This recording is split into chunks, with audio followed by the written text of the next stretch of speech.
પ્રસ્તુત કાવ્યનો અભ્યાસ આપણે આના પહેલાંના એક વિડીયોની અંદર શરૂ કર્યો છે.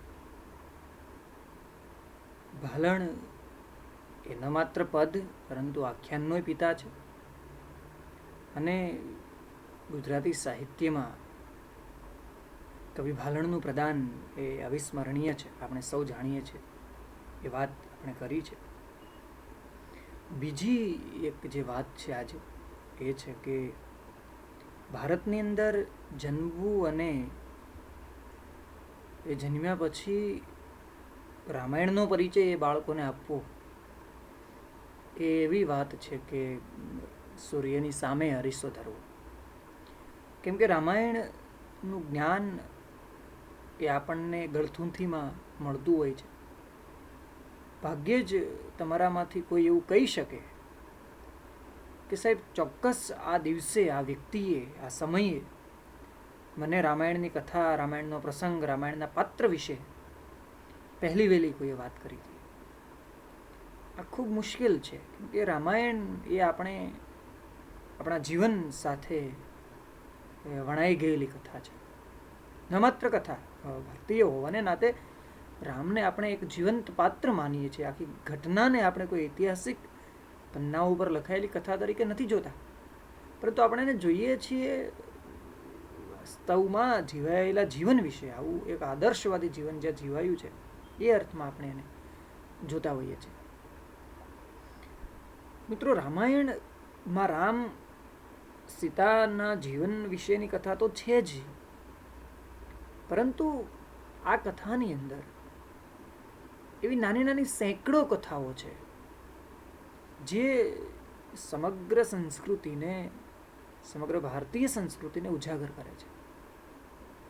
ઘણા બધા પ્રસંગો છે.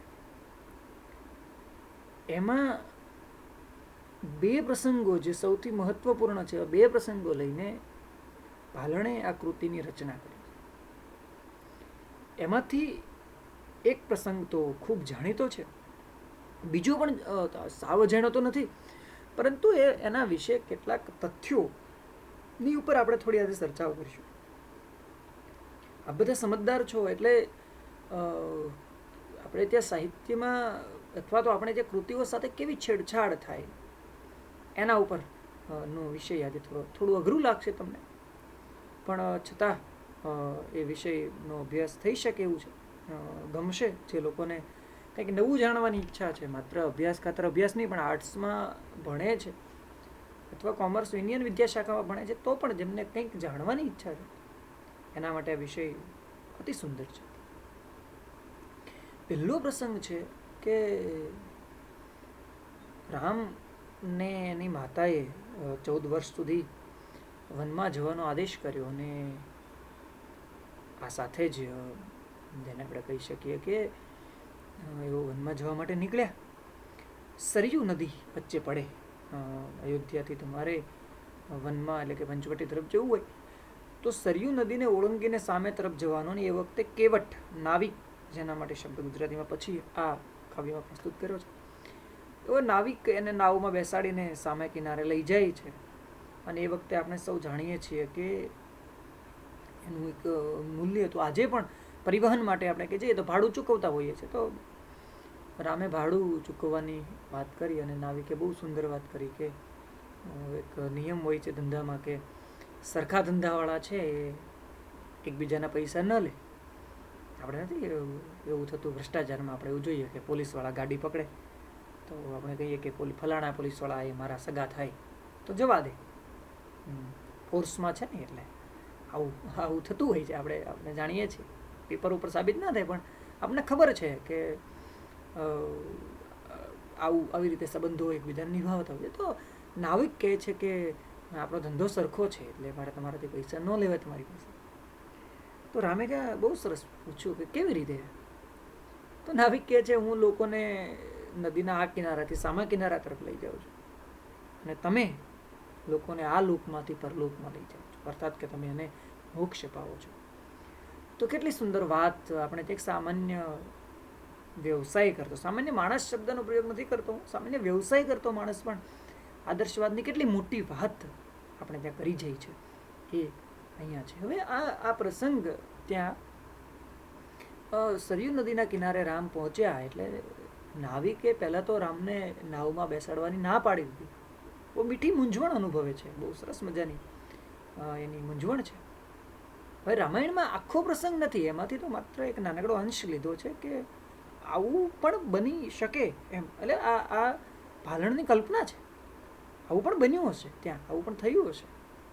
વાસ્તવમાં તો આ પ્રસંગ ત્યાં બહુ સંક્ષિપ્ત છે અને સુંદર રીતે એક સાહિત્યની ભાષામાં શોભે એ પ્રકારનો છે, પણ એ આપણો અત્યારે વિષય નથી. બીજું એક જે નામ આવે છે આમાં અહલ્યાનું નામ છે. ભારતની 7 જે મહાનારીઓ છે, મહાન સ્ત્રીઓ છે, સતી સ્ત્રીઓ છે, એમાં અહલ્યાનું નામ છે. મિત્રો, અહલ્યા એટલે ગૌતમ ઋષિની પત્ની, અતિ સુંદર સ્ત્રી, સૌંદર્ય એમનું અતિ સુંદર, સૌંદર્યની તો મૂર્તિ હતી. એટલે ઇન્દ્રદેવને એમની સાથે દૈહિક સંબંધનો અથવા તો વિવાહની એવી ઈચ્છા ખરી. એટલે અહલ્યાને એમણે પ્રસ્તાવ મૂક્યો, પણ અહલ્યાએ અસ્વીકાર કર્યો કે પતિવ્રતા સ્ત્રી હતી એટલે એણે ના પાડી. ગૌતમ ઋષિને એક એવું નિયમ હતું કે બ્રહ્મ મુહૂર્તમાં સવારે વહેલા ઉઠીને તેઓ નદીએ સ્નાન માટે જાય. આ ઇન્દ્રને ખબર, અને ઇન્દ્ર માટે એક વિશેષણ છે માયા વિશુ, આવું એક વિશેષણ ઇન્દ્ર માટે વપરાય છે કે માયાનો અધિપતિ છે. એટલે આ ગૌતમ ઋષિનું રૂપ લઈને બ્રહ્મ મુહૂર્તમાં એ જ્યારે ગૌતમ ઋષિ સ્નાન કરવા માટે ગયા ત્યારે અહલ્યાને તેઓએ મળ્યા, અને અહલ્યા પણ ઇન્દ્રને ગૌતમ ઋષિ સમજીને એની સાથે એમનો સંસર્ગ થયો, એમની વચ્ચેનો સંબંધ બંધાયો. હવે અહલ્યાને ખબર નથી કે આ ગૌતમ નહીં પરંતુ ઇન્દ્ર છે, અને અચાનક ગૌતમ આવી ચડ્યા અને ઇન્દ્રને એણે ગૌતમના વેશમાં બહાર જતા જોયો. અહીંયાથી આપણે ત્યાં કથામાં, આ કથા એટલા માટે અહીંયાથી બહુ મોટું આપણે ત્યાં કથામાં પરિવર્તન આવ્યું. મિત્રો, અહીંયાથી આપણને એવું વર્ષોથી એવું શીખવાડવામાં આવે છે કે ગૌતમ ઋષિએ આ દ્રશ્ય જોઈને અત્યંત ક્રોધિત થઈને અહલ્યાને શાપ આપી દીધો કે તું પથ્થરની બની જા, અને અહલ્યા પથ્થરની બની ગઈ. કેવી રીતે સંભવ છે? જેમ તમે ઋષિ કહો છો, ઋષિ મંત્ર દૃષ્ટાર, આવું આપણે કહીએ છીએ કે ઋષિ તો બહુ જ્ઞાની હોય, બહુ બુદ્ધિશાળી હોય, લાંબુ વિચારનારા હોય, અને એ વ્યક્તિ ક્રોધમાં આવી જાય અને ગુસ્સેમાં આવીને શાપ આપી દે, જા તું પથ્થરની બની જા, ને કોઈ સ્ત્રી પથ્થરની બની જાય. કેવી રીતે બને? આ કારણની ચર્ચાઓ આપણે કરીએ છીએ. મિત્રો, મૂળ વાત એમ છે કે ગૌતમ ઋષિ છે, બહુ મોટા તત્વજ્ઞાની હતા, બહુ મોટા ફિલોસોફર. એટલે એને પછી તો આખી એક ન્યાય દર્શનની પરંપરા ગૌતમ ઋષિએ આપણે ભારતીય દર્શનમાં આપી સુંદર રીતે.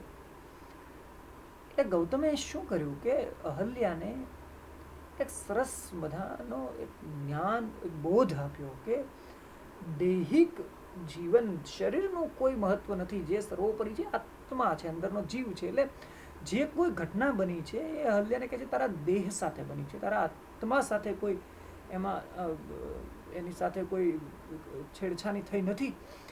એટલે અહલ્યાને આ જ્ઞાન લાગ્યું અને અહલ્યાને ખબર પડી કે શરીર, આ બાહ્ય જગત, આ ભૌતિક જગત એ બધું વ્યર્થ છે, અને અહલ્યાનું જીવન જે છે એ પથ્થરવત થઈ ગયું, પથ્થર જેવું થઈ ગયું, શુષ્ક થઈ ગયું. એને જીવનમાંથી રસ ઉડી ગયો, એને પ્રકૃતિમાંથી, સમાજમાંથી, જગત તરફથી એક પ્રકારની જેને આપણે કહીએ કે વૈરાગ્યતા આવી ગઈ, અને એનું જીવન સંપૂર્ણપણે પથ્થર જેવું થયું.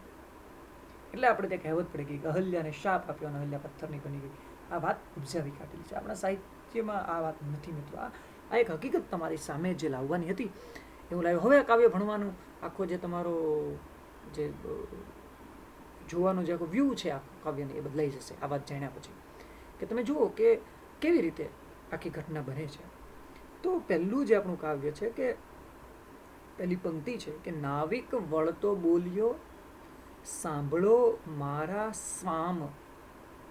બધા તળપદા શબ્દો છે એકદમ. નાવિક વળતો બોલ્યો એટલે એક વાત થઈ છે કે આ લોકોએ કહ્યું કે અમે સરયુ પાર કરવા ઈચ્છીએ છીએ અને નદીમાં બેઠવા ઈચ્છીએ છીએ. તો નાવિક એનો જવાબ આપે છે. નાવિક વળતો બોલ્યો, સાંભળો મારા સ્વામ. સ્વામનો અર્થ સ્વામી. માલિક, નાથ, ઈશ્વર માટેનું સંબોધન છે, રામ માટે. કે નાવિકે કહ્યું કે સાંભળો મારા સ્વામ, જે જવાબ છે મારો, સાત સહુ કે નાવે બેસો, નહીં બેસારું રામ. વશિષ્ઠ વગેરે ઋષિઓ, વિશ્વામિત્ર વગેરે ઋષિ સાથે છે, અને વિશ્વામિત્ર સાથે લક્ષ્મણજી, સીતાજી છે. તો નાવિકે કહ્યું સાત સહુ કે, એટલે સાથે રહેલા સહુ કોઈ, સહુ કે એટલે અહીંયા સહુ કોઈ આવો અર્થ છે. આ બધા જ તળપદો શબ્દો છે. મને કાંઈ આ શબ્દ તો વારંવાર તમને પૂછશે. સ્વામ એટલે કે સ્વામી, અને સહુ કે સહુ કોઈ આવા અર્થમાં. નાવે બેસો, નાવમાં બેસો, નહીં બેસારું રામ.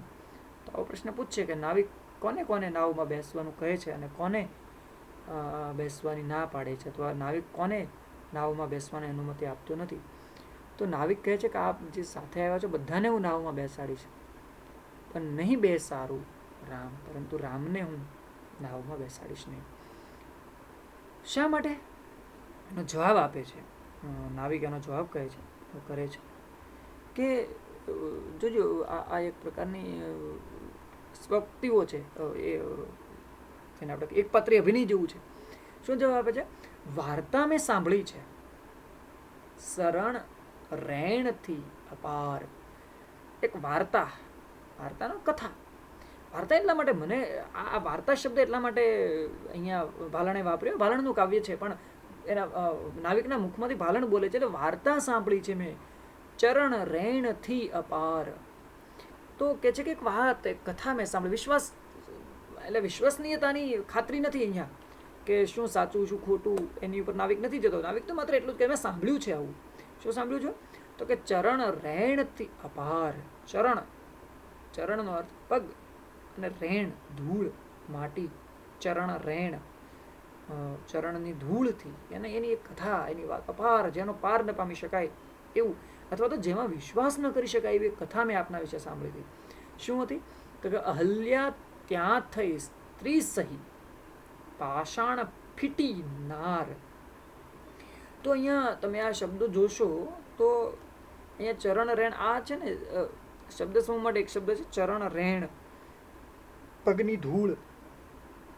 અહલ્યા શબ્દ પૌરાણિક ગૌતમ ઋષિના શાપિત પત્ની એવું કહ્યું છે.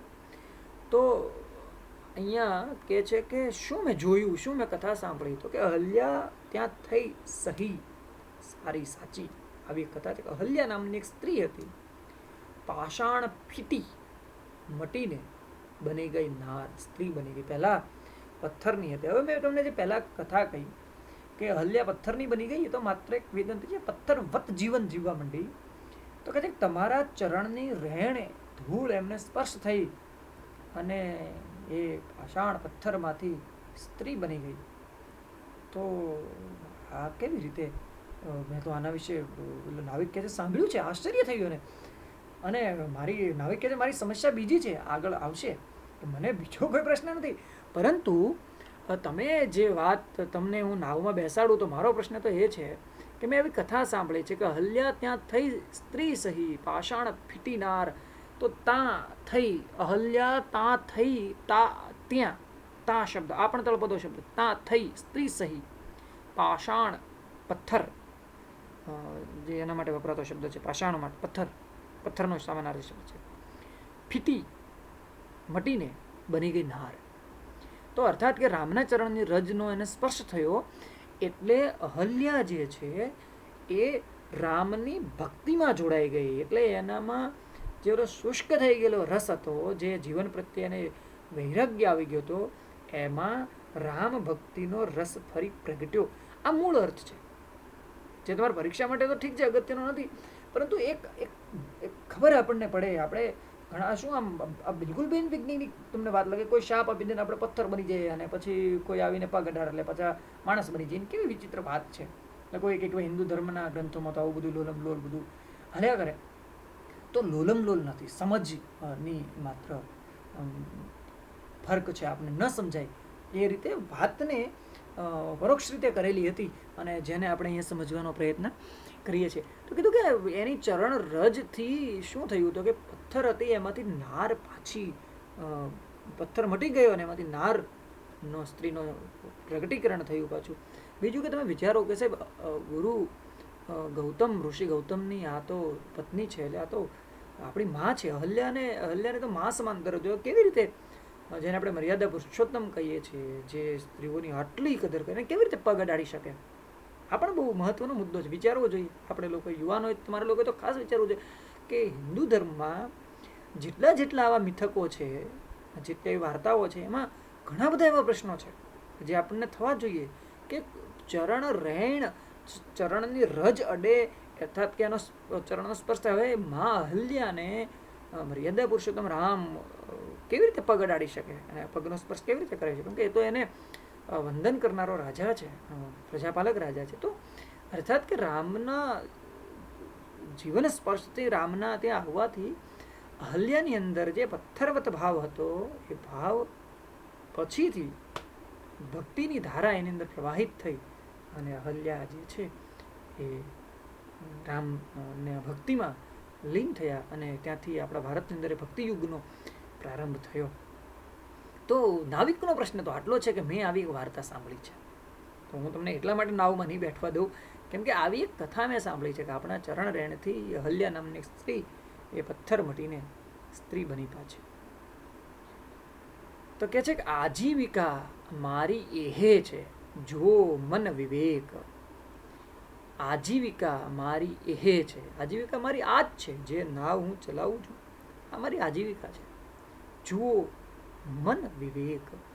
વિવેક શબ્દ બહુ સારો છે. વિવેકનો અર્થ થાય સારા નરસાની પરીક્ષા કરવી, શું સારું શું ખરાબ, આ જુઓ, અને આપણે વિવેક કહીએ છીએ. તો કે છે કે તમે તમારા મનથી જ આ ન્યાય કરો કે તમારા ચરણની રજ જ્યાં અડે ત્યાંથી સ્ત્રી થાય, સ્ત્રીનો જન્મ થાય, સ્ત્રી પ્રગટે. આ મારી તો આ નાવ એ તો મારી આજીવિકાનું માધ્યમ છે, આજીવિકાનું વિષય છે. અને એમાં જો તમારી ચરણની રેણું સ્પર્શ કરશે તો મનથી વિવેક કરો, શું થશે વિચારો. શું અને મનથી વિવેક કરે અર્થાત કે અહીંયા નાવિક આદેશ નથી કરતો કે તમે પોતે ન્યાય કરો, શું સારું શું ખરાબ. નિત્ય વસ્તુ વિવેક, એવું આપણે ઘણીવાર સંસ્કૃતમાં કહે, શું સારું છે શું ખરાબ છે, શું કાયમી છે શું કાયમી નથી, આવો બધો વિચાર તમે કરી જો, તમને સમજાઈ જશે શું છે. તો અહીંયા નાવિક રામને બહુ આર્જવપૂર્ણ વાણીમાં વાત કરે છે કે આજીવિકા મારી આ છે, જુઓ મને વિવેક, મનથી વિવેક કરીને તમે જોઈ જુઓ, વિચારી જુઓ.